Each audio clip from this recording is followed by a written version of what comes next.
শ্রীরামপুর সাংগঠনিক জেলা ভারতীয় জনতা যুব মোর্চার পক্ষ থেকে ডোমজুর বিনাপানি ভবনে ও সলভ আশীর্বাদ ভবনে স্বেচ্ছায় রক্তদান শিবিরের আয়োজন করা হয়। রক্তদান শিবিরে উপস্থিত ছিলেন জগৎবল্লভপুরের বিধায়ক অনুপম ঘোষ আর ডোমজুরের বিজেপি নেতা গোবিন্দ হাজরা।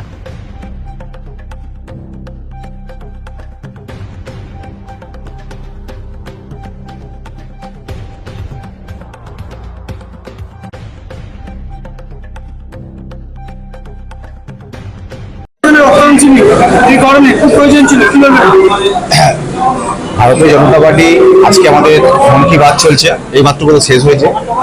আমরা যুব মোর্চা এবং ভারতীয় জনতা পার্টি মোদীজির আদর্শে যে মানব সেবার কাজে আমরা ব্রত হয়েছে।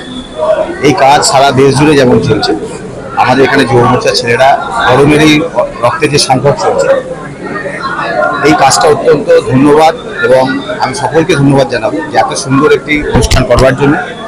এবং রক্তের ক্রাইসিস সারা বছরই চলে, আর রক্তদান এমন একটা অনুষ্ঠান যার কোনো বিকল্প আজ পর্যন্ত হয়নি।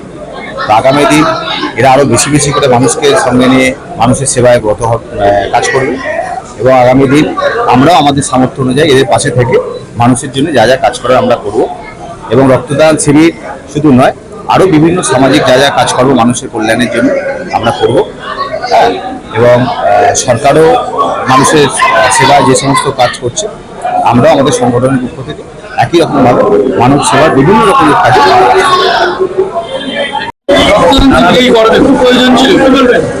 অবশ্যই প্রয়োজন ছিল।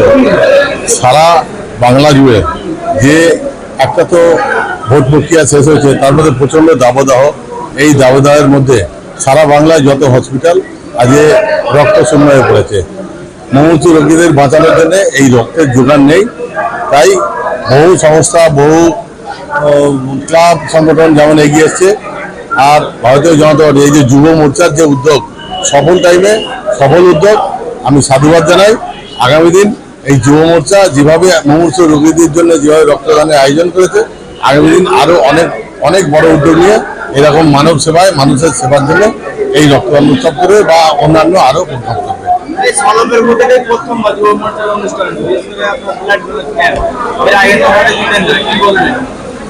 এই আয়োজনটা হওয়া স্বাভাবিক, আমি সাধুবাদ জানাই। কারণ এই সময় মুমূর্ষু রোগীরা হসপিটালগুলোর যে ব্লাড ব্যাংক শূন্য হয়ে গেছে,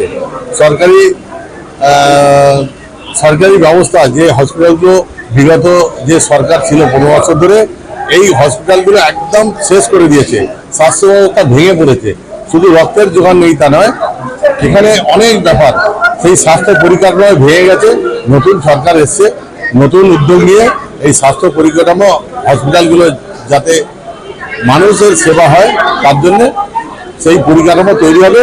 এই ব্লাড ব্যাংক, এইসব যে পরিকাঠামো, সমস্ত পরিকাঠামো ঢেলে সাজানো হবে।